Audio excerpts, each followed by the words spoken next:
Where'd my share go?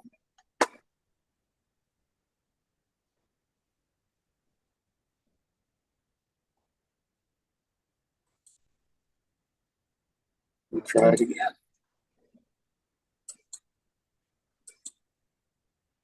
All right. There it is again. Someday I might get the hang of this. Oh, look at that. You're going to get 10 times to practice. Okay, so I have a little video here, hopefully works, which kind of shows you the basics of how an antenna actually works.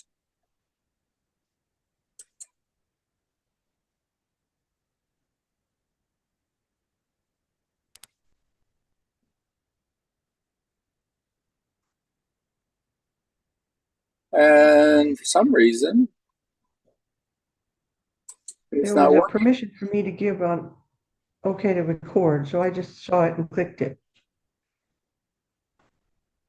I used this on Tuesday. I don't know why it's not working here.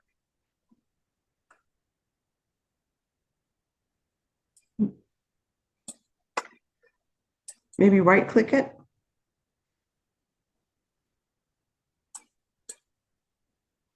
Oh, because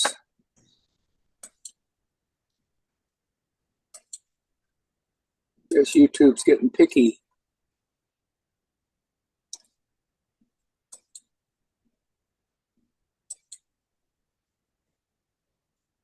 Um,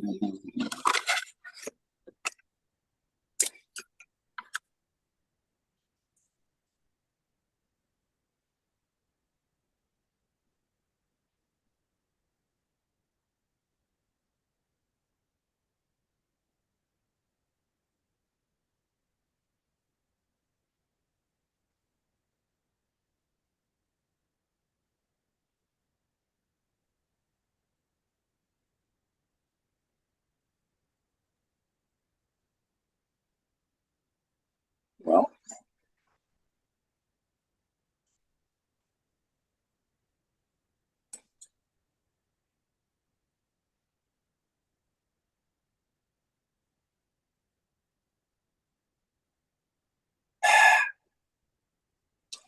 what?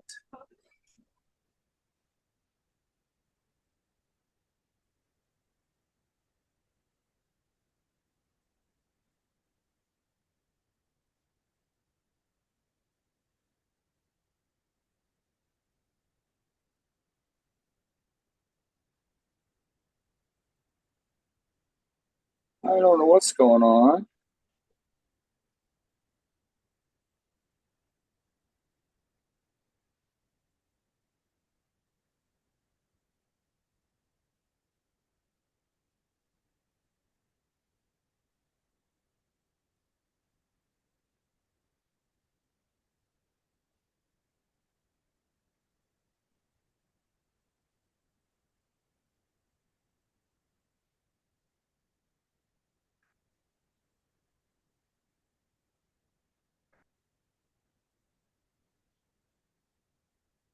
Do you want to email me the link and I'll watch it separately?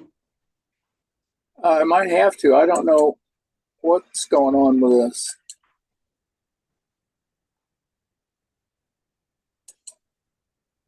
Oh, I just saw a little play button pop up on my screen. Yeah, but it wants me to confirm I'm not a bot, but it won't let me sign in.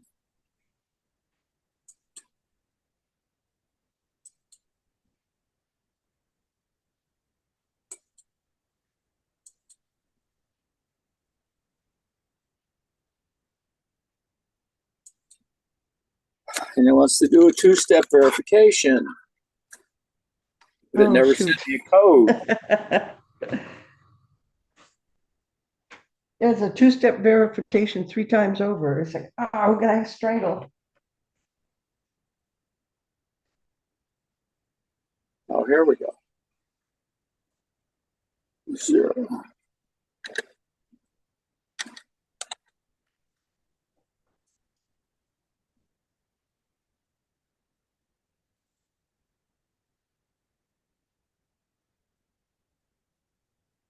There we go.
Okay. We'll talk about a lot of the things that was in that video as we go on and try to explain them more. The simplest and probably one of the first antennas that was used was a quarter wave vertical. If you remember back in the AM broadcast days, well, I guess they still do that, but in the beginning, that was basically all there was. And they used very tall vertical antennas that were a quarter of a wavelength long or high, and they were low frequencies down in the medium frequency band. So that's why the towers themselves were part of the antenna, and they were very high. And we'll talk about wavelength and how you calculate it a little bit farther on.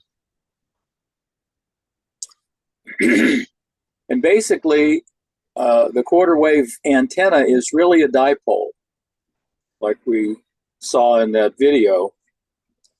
And the other half of the antenna is kind of a virtual image that is underground. And the ground surface itself can act as a reflector and reflect some of the signal from the vertical part and actually enhance it some. And we also tend to put what we call ground radials, which are conducting wires laid out in normally a circular pattern around the base to help that reflection. Any questions so far? All right. So this image antenna is not a physical thing. Right. Well, it's a physical in the physics sense, but it's not a material It's thing. it's the virtual other half of that dipole. Okay. And the whole length, if you notice, is a half a wavelength. And you see that little like upside down Y? Yes. That's the Greek symbol lambda, which is what we use to represent wavelength. So the total length of that antenna is half a wavelength. So you have a quarter of a wavelength above ground and a virtual quarter below ground.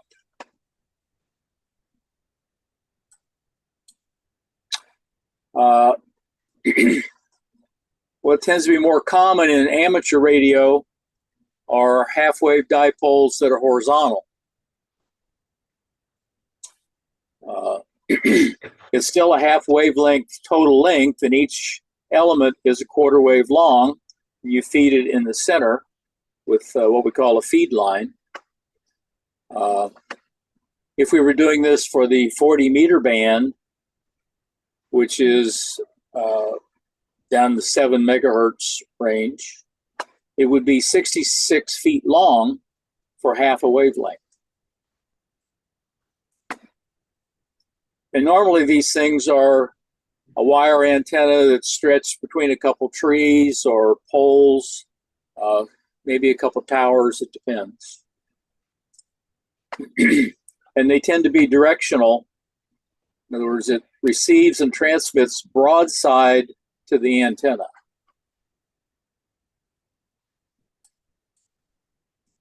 Here's an example of that same dipole, but it's been around in a circle.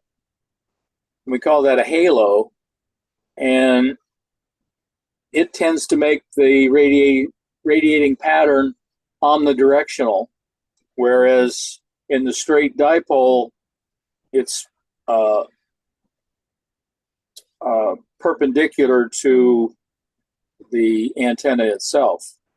In this one, it radiates all the way around.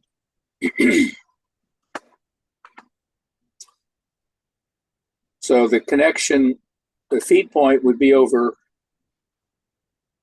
well, down here at this end, and these two ends are not connected. So that's those two ends of those two elements in your normal dipole, just folded in a circle. Like I said, the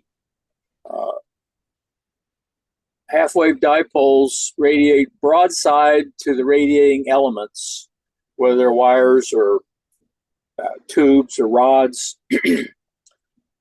They can be made out of any kind of conducting material.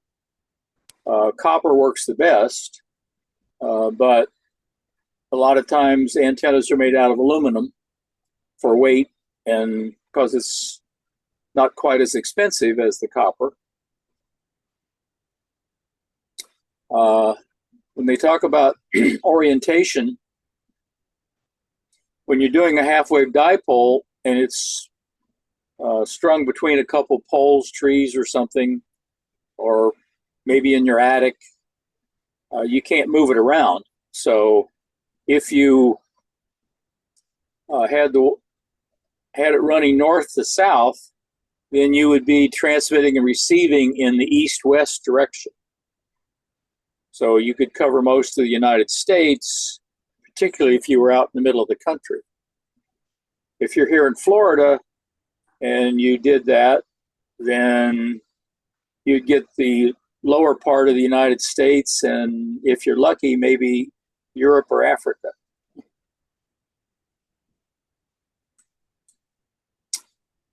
Here's the radiation pattern of a dipole antenna. It's showing both horizontal and vertical orientations in what we call free space. In other words, it's not close to the Earth, so the Earth doesn't affect the pattern. So you see this big toroid.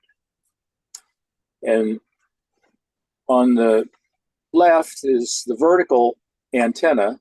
So you see that toroid is basically a broadside to the wire. And if it's horizontal, the same thing. Now, when we get these close to the ground, it changes the pattern. We also talk about polarization, because if you remember in that video, the only thing we're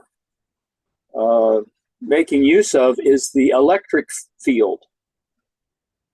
You might have missed when we talked about electromagnetic waves, and they're composed of both an electric field and a magnetic field, and they're perpendicular to one another.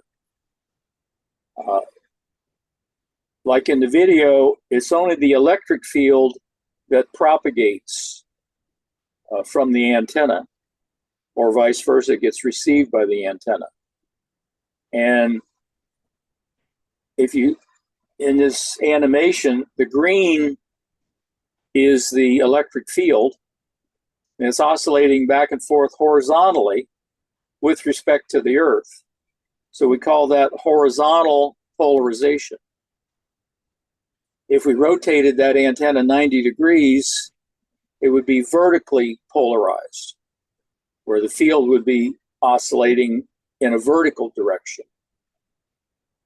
Does that make sense? I understand the words. Okay. Well, that's all you need is remember the words.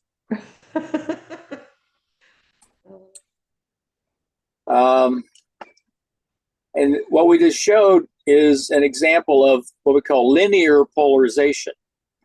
In this case, it's showing it vertical. It could be horizontal. There are cases where the polarization rotates, and the center one would be circular, where it's the same magnitude in both horizontal and vertical directions, slightly out of phase. If they're not the same magnitude, then it becomes more of an elliptical pattern. And we'll talk about that a little later, about propagation through the ionosphere when it gets refracted and it changes the polarization into elliptical regardless of what it was when it started. So first question, which of the following describes a simple dipole oriented parallel to the Earth's surface? B, Did you say? horizontally polarized antenna. Yeah. The Alpha, Bravo, Charlie, and Delta. Bravo. Need to Bravo. get used to the phonetic alphabet. Bravo, bravo, bravo. In which direction does a half-wave antenna radiate the strongest signal? Delta. Very good. You paid attention. Okay, we'll talk more about lambda, or wavelength. Electromagnetic waves travel at the speed of light in a vacuum. It's approximately 300 million meters per second. The actual value is there, that 299, but it's close enough to 300 million that, you know, it's fine for calculations. So the way we calculate the wavelength of a radio wave or light wave, because they're all the same, light and radio waves are the same thing, just different frequency, is we divide the speed of light by the frequency, and that will tell you how far the wave has traveled in one cycle. Now, to make it simple, where you don't have to use the 300 times 10 to the 6th, we divide the speed of light and the frequency by 10 to the sixth. So the formula comes down to 300 divided by the frequency in megahertz. And since we're talking about waves that are traveling, say, in a copper wire, they don't travel as fast as the speed of light. They go slower. So it's approximately 95% of the speed of light. It's even slower in some coaxial cables, down to like 65%.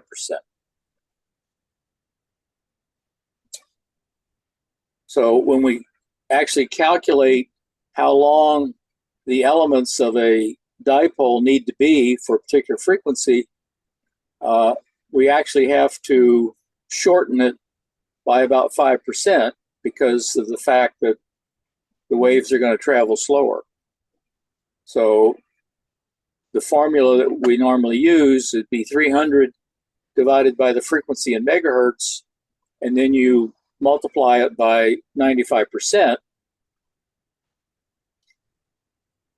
And if you need to convert it to inches, because that would give you an answer in meters, you use 39.4 inches per meter. Because sometimes these questions will ask you for how long it has to be in inches. So you need to remember this conversion. Oh, okay, got it. I didn't hear that. I got it. Okay, here's some examples for calculating them. So we're doing a 70 centimeter dipole, which is a typical UHF band that you'd use with a handy talkie. So the wavelength for 70 centimeters is going to be 300 divided by 444.925. That's just one of the frequencies in that 70 centimeter band, multiplied by that correction factor. So we come out with 0.64 meters, and then we convert that to inches. So it's 25.24 inches for a full wavelength. So if you were doing a half wave dipole for 70 centimeters, it's going to be down to 12.6 inches. Not a very big antenna. That's one nice thing. So a number just jumped in here. You said what it was, which was 444.925. But as far as I can see, that just dropped in there like magic. Oh, well, it's a frequency that's in the 70 centimeter band. Did we learn that in the 2 classes I missed? I didn't understand that. Well, I missed 2 classes, and so I don't know that. Oh, or maybe okay. I don't know it anyway. Okay, well, I picked that number particularly because one of the local repeaters here, the one that's on top of the VAB at the Space Center, is at 444.925 megahertz. So that's an actual repeater frequency that's in the 70 centimeter band. So it's a given. Which is why I picked that number.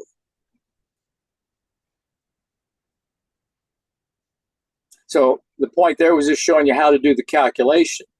Yeah. Based on which frequency you're trying to use. So if you wanted to plug in a different frequency, you get a slightly different answer. But the frequency is a given in this case. You say, oh, I want to do this frequency. What antenna do I need?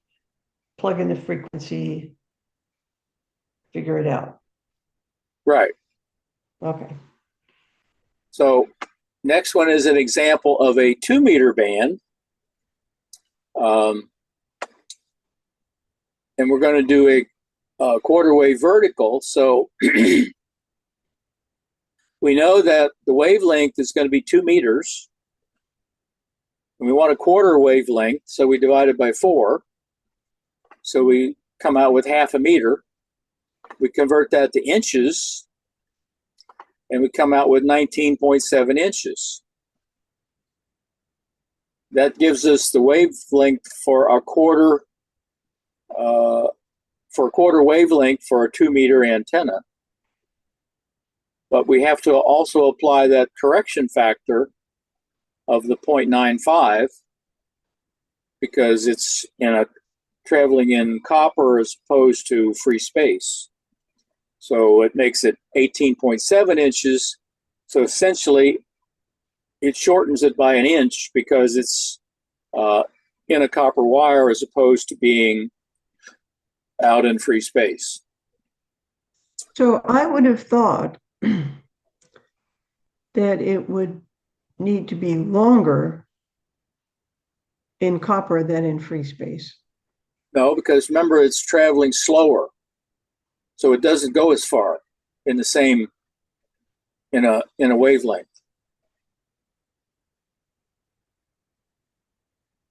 In other words, wavelength is one complete cycle of that sinusoidal waveform.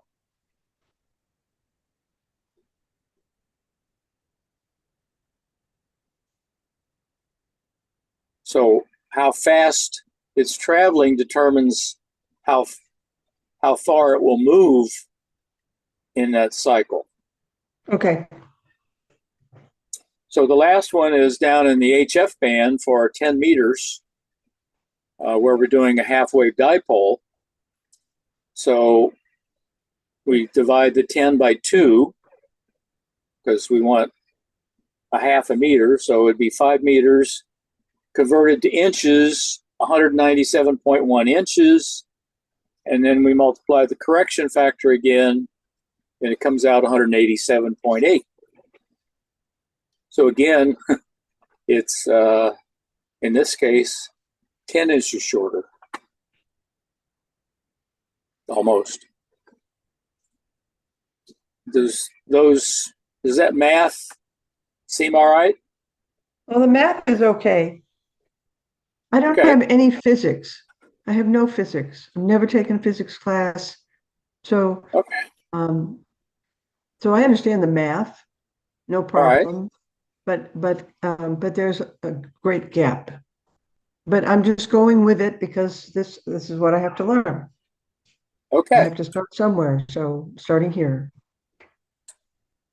All right. So what's the approximate length in inches of a half-wave 6-meter dipole antenna? It's just like one of those that we did, except they changed the number.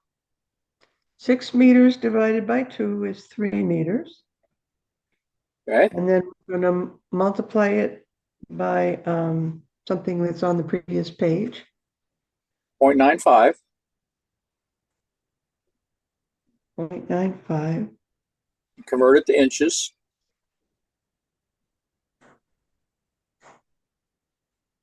And convert it to inches. Let me get my calculator out to save this. You can probably do it in your head if you use 40 instead of 39.4. Okay. Close enough. And I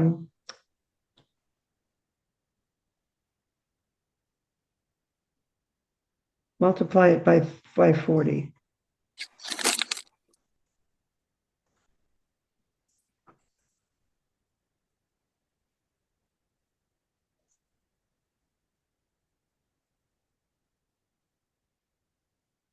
I'm very rusty.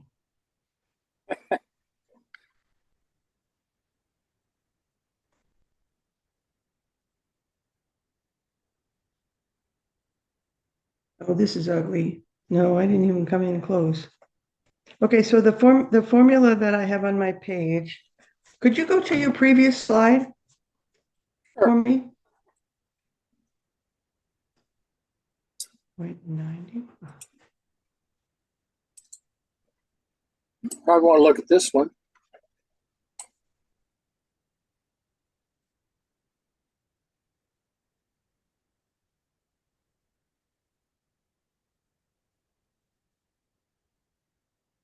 You think I could do that in my head, but you don't know how long it's been since I've done that.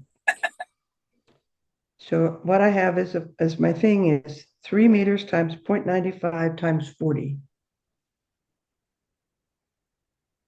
Is that right? 3 meters?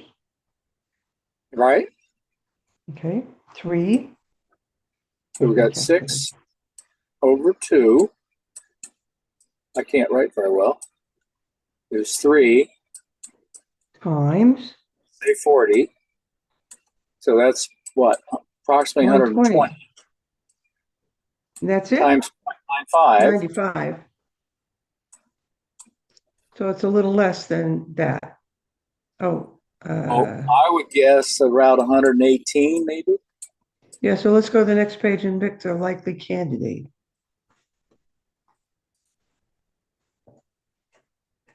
So if you actually do the math right, you'll come out with pretty close to one of these answers. But even our approximation, there's only one that's close. Charlie. Right.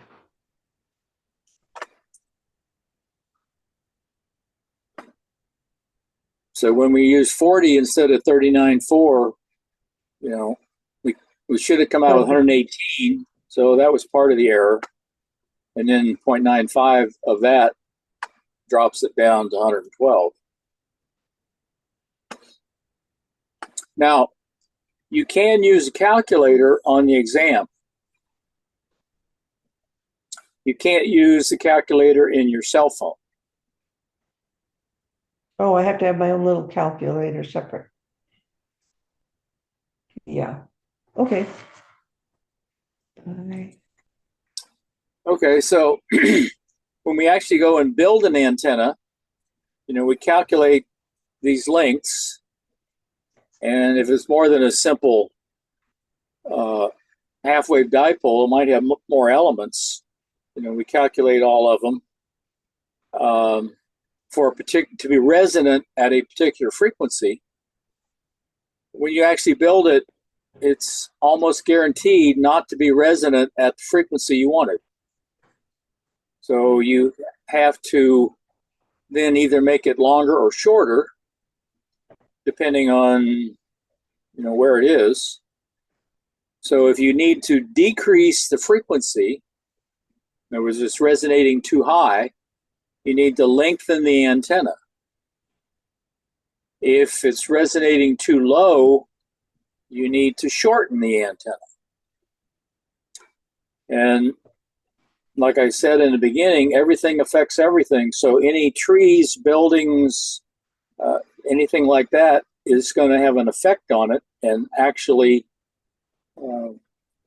change the length. Either you need to make it shorter or longer because of stuff that's affecting it. Is the resonant frequency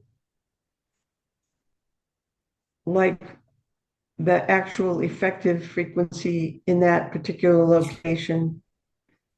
Well, the resonant frequency is when the inductive and capacitive reactances in the antenna cancel out and it looks like a purely resistive load. And that's when you get the maximum signal. So if you're off of the resonant frequency, which you typically are, because if you quote tune the antennas for a specific frequency, it'll only be resonant at that particular frequency. And if you change, frequency and you're in a fairly wide band, you're going to be a little bit off resonance. It just means that it's not quite as efficient as if it was at the resonant frequency.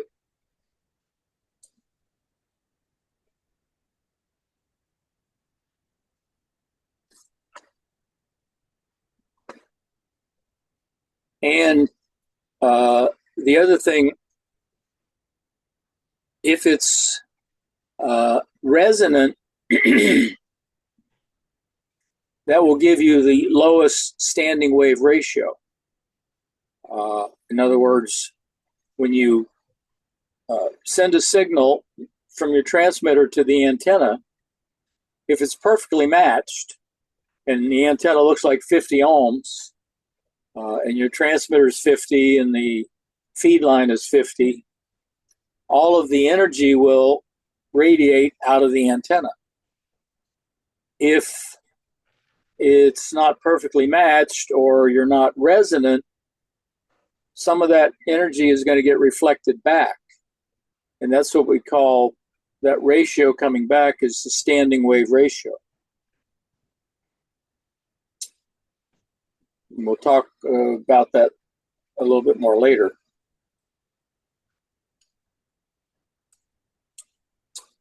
So which of the following increases the resonant frequency of a dipole antenna? Charlie.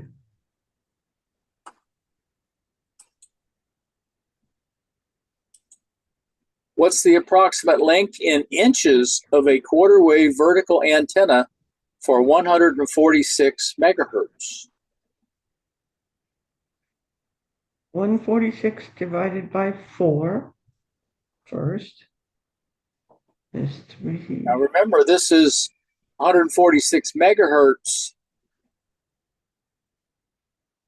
and you want the wavelength, right?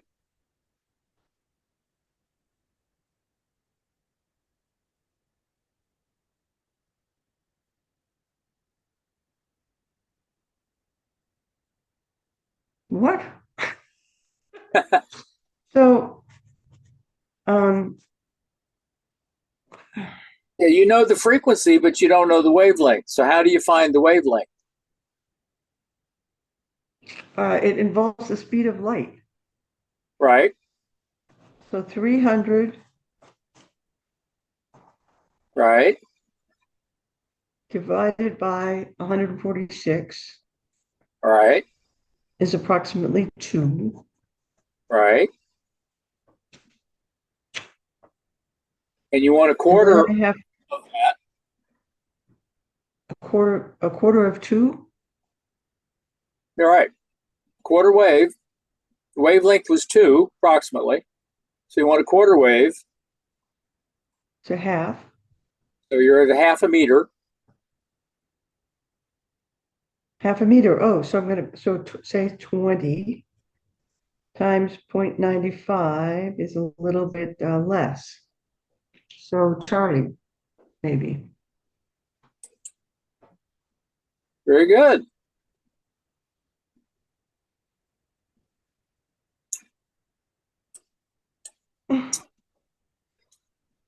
Okay. We talked about the lower frequency HF antennas tend to be very long if you calculate the wavelengths. And particularly if you have them in a, say, on a car, want to have mobile operation, it's not practical to have a full length antenna down at those frequencies. So we use a technique called loading, where we add typically an inductor to make the antenna appear longer than it actually is. So you probably have the same amount of wire. It's just wrapped around a coil so that, and connected to it is a shorter piece of wire called a whip. So you can get it down to where it's physically practical to have that antenna. Now, that's a compromise because the portion of that antenna or that wire that's wrapped in a coil will not radiate. Only the straight portion connected to it does. So it's not nearly as efficient an antenna as if it was full length.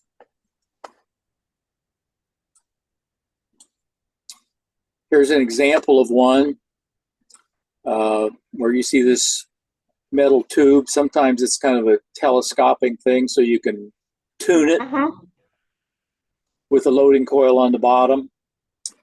Now, there's some for mobile. There's one called a screwdriver, and it actually has a motor like one of these electric screwdrivers, where it's got its name, that moves a tap on this coil, so it can change the amount of inductance, so you can actually tune it for different bands, or different frequencies, I should say, remotely. So that's this wave. Okay, so let's go back to the beginning and say, when you say that the antenna radiates, Right. you mean it's as if it's capturing the wavelengths from the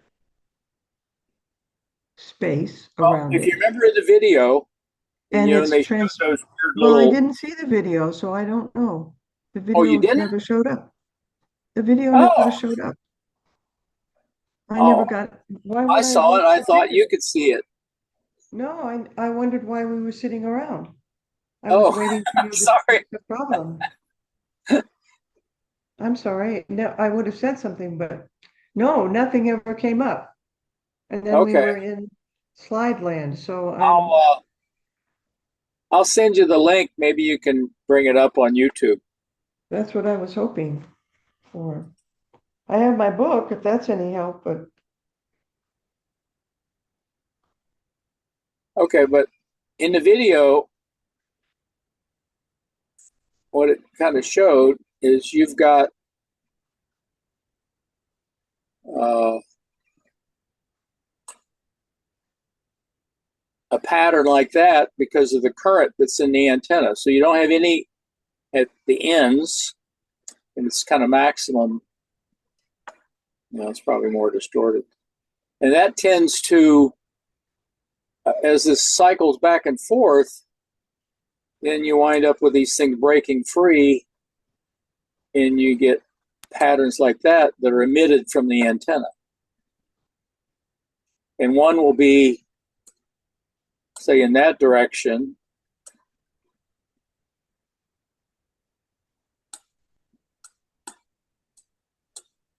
So those are the kind of two halves of the sine wave as it propagates from the antenna. And it's in both directions. It's also over here too.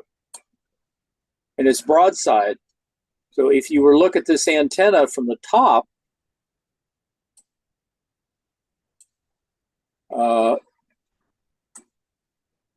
you're going to see this kind of toroid around it as the radiation pattern. Does that make sense? no. Oh, okay. What's it radiating? An electric field. Okay.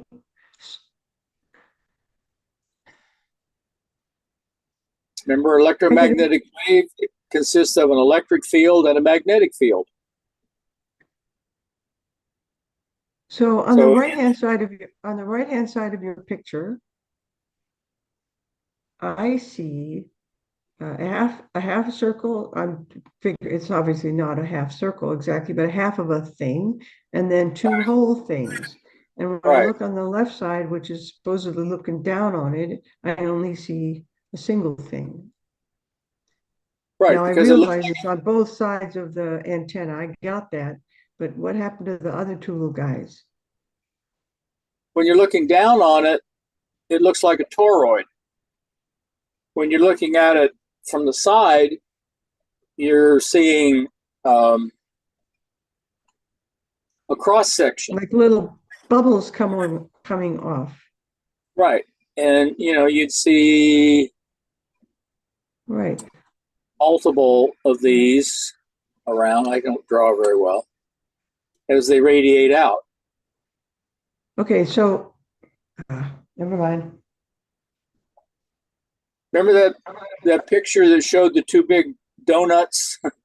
I do remember that, but I'm trying to figure out how the left picture. So this is a contour map to me on the left side. It's a contour map. Right. and it's cutting across at Well, some and remember, elevation. this is oscillating, so it's pulsing. So that toroid that we saw in that other slide is like at the maximum.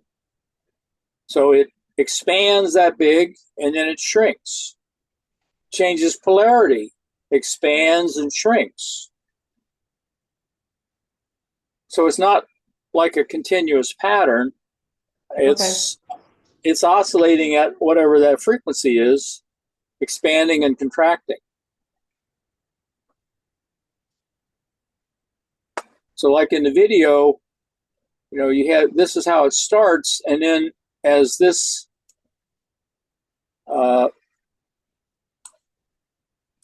starts to come back, I can't draw very well.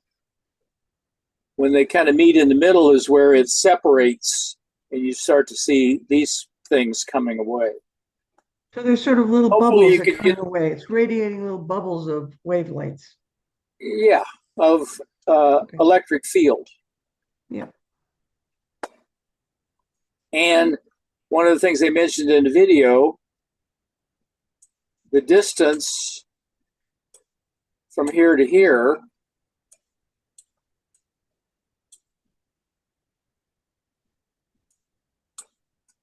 would be a wavelength.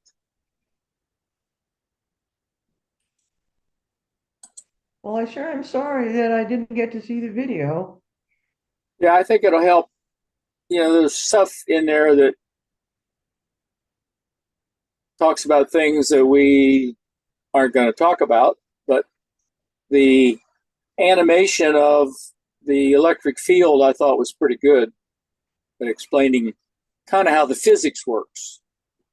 Yes, which is my weakest point. Okay, so which of the following describes a type of antenna loading?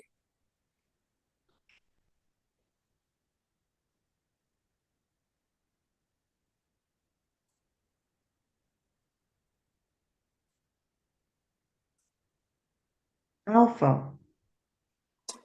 Very good.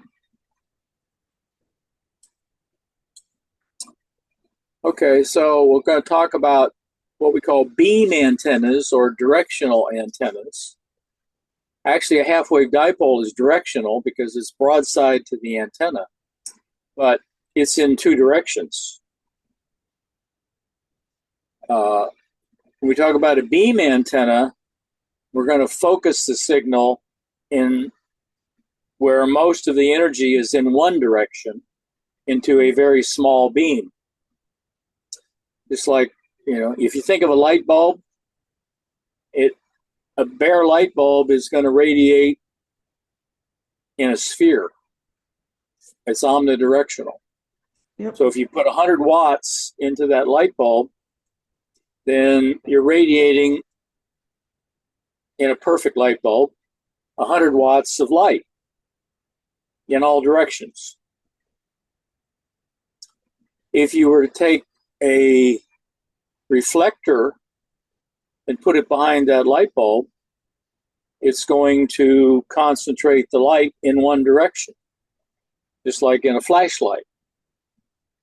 We do the same thing with an antenna, where we use another element as a reflector that will reflect part of the energy from what we call the driven element back, so it adds to it and increases the signal in one direction. We can add additional elements in front called directors, which tend to concentrate the signal even more. And the more of these elements you have, the narrower the beam gets. And we have what we call gain by increasing the signal strength in one direction. But it doesn't increase the power. So if I have 100 watts, like in the light bulb, whether it's in all directions or it's focused in one direction, it's still only 100 watts. You have the same thing with an antenna. But the intensity of the beam, okay, is still has that 100 watts over a smaller area, so the signal strength is much greater, which is what we call the gain of the antenna.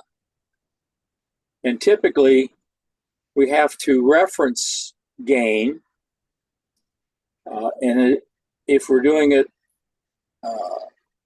in a dipole, or compared to a dipole, we use the dBd reference, or a decibel relative to a dipole. I think we did it in the first week, talked about decibels. We did. Okay. So this is just the decibel relative to a dipole. So a lot of these high gain antennas like Yagis and quads and even dish antennas can be 10, 15, 16 dB or dBd because they really concentrate the signal in one direction by using a lot of elements. And the higher the frequency, the smaller the elements, so it's easier to do. If you try to do that at very low frequency, these antennas become enormous. Here's a typical kind of homebrew Yagi antenna over on the left, which is actually made by using a piece of PVC pipe and old tape measures. Uh-huh. And the nice thing about it, it makes it portable. You can fold those tape measure pieces up. On the right is a similar antenna called a quad. It works the same way with a reflector and directors. The difference is these are wire loops, and instead of being a half wavelength, they're a full wavelength all the way around. But it works kind of the same way. They're not as much gain for the same number of elements, but they're wider bandwidth. They're lower Q,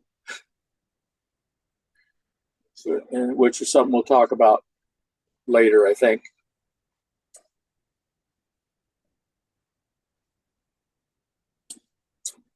So what is a beam antenna? Charlie.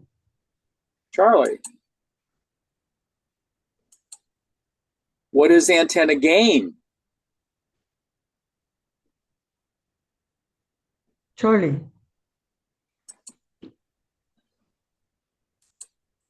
Which of the following types of antenna?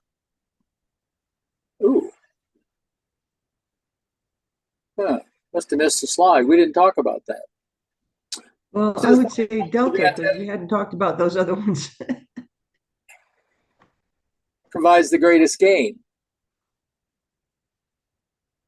Well, oh yeah, we did talk about that. We didn't talk about that. We didn't talk about that just now. Well, we talked about this one though. We talked about Yagi. That's the only one that we talked about. So I vote for that one because I don't know anything about the other ones. Right. Well, I guess I didn't mention isotropic. An isotropic radiator is a point source antenna. It's not real. I mean, you can't make one. The closest thing would be like a light bulb. And it radiates in all directions the same amount. And we actually use that as a reference. It would be dBi, where we're referencing the gain of an antenna to an isotropic radiator. In other words, a theoretical antenna. And we know this alpha, which is a vertical, is going to be right more that's different. I didn't pay attention to the question because when we talk about mobile antennas, we'll talk about a quarter wave verticals on mobile and 5/8 wave verticals. When I saw that one, it just triggered the wrong thing. But this question is about Yagis. This is the only one we remember. Okay. Okay, if you have a handy talkie or a handheld, they normally come with this little stubby rubber covered antenna. We call them rubber ducks, rubber duckies. And it's basically an inductive coil to make the antenna shorter than if it was full size. And of course, it's much less efficient than a full size quarter wave antenna. They build them that way. They're, I guess, much more durable. Since they're not that long and they're fairly stiff, rubber covered, they stand up to a lot of abuse. You can bend them and things without necessarily damaging them. But it's really not a very efficient antenna. You can buy add-on antennas as replacements that are longer, maybe quarter wavelength long, that work much better. But they tend to be, 18, 19-inch long. So a lot of people don't like an antenna that long on their little handy talkie. So hang on, go back. So this guy has a coil, right? It has a coil and a whip. Right. This fat part right here is actually inductor. And it's all in a rubber coating. So the actual transmitting part of the antenna is only about that much. So when you say it's the inductor, is the inductor the coil and the whip? When you say it's the inductor, we talked about a coil. Right. Coils are inductors. Okay, good. And this little part up at the top that you've marked is the whip, so-called whip? Right. Okay. So you can see it's very short.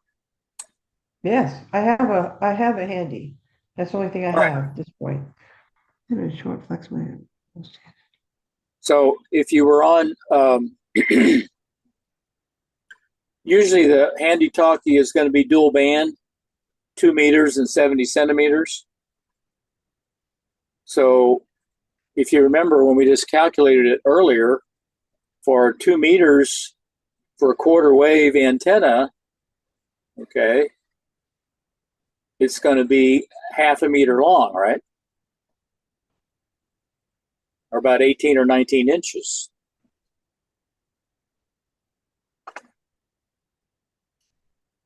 So the disadvantage of the short flexible antenna that I have on my little handy is that it is alpha, low efficiency. Right. Because it's not mechanically fragile. That's why they make them that way. So they're more robust. They don't do circularly polarized. It's vertical if you hold it normal. Now, if you rotate it 90 degrees, it would be horizontally polarized. Okay, so if you've got a handheld and you're trying to use it inside your vehicle, it isn't going to be very efficient because unless you have a Corvette or a Jeep that has a fiberglass top, your car's essentially a Faraday cage where you're surrounded with metal. So you're not going to get much of a signal unless you kind of hold it up to the window or stick it out the window. or connected to an external antenna on the car. So what's the disadvantage of using a handheld with a flexible antenna? I'm not sure why they threw that in, inside a vehicle. I would say alpha.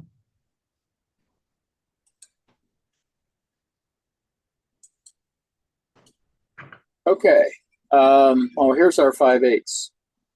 So if we have an external antenna mounted on the vehicle, we actually are using the metal of the vehicle itself, a ground plane, and we can do a quarter wave antenna for the higher frequencies. But it also turns out that a 5/8 wavelength vertical has a couple dB more gain than the quarter wavelength. I'm not going to go into why that is. You just need to remember that it's got more gain than a quarter when used on a car.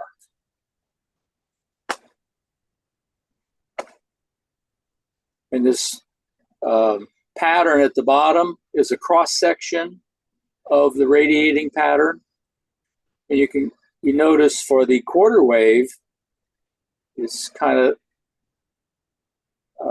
it's your half of your toroid again. When we go to the 5/8, you get double lobes on each side, but you can see that the signal strength on this bottom lobe is much greater than it is for the quarter wave.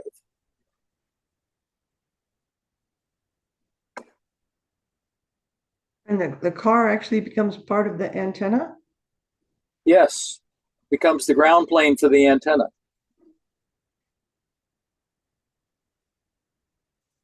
So that's why it's optimum if you had, like an SUV or something, to mount the antenna on the top in the middle to get the maximum effect. Uh-huh. Uh-huh. A lot of people don't like to do that. Yeah. And if it's No. very tall antenna, you're going to hit things. So what's the advantage of a 5/8 wavelength whip antenna for VHF, UHF mobile service?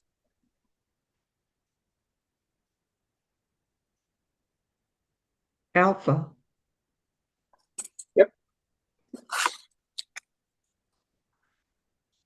Okay, so we talked about horizontal dipoles were horizontally polarized, and vertical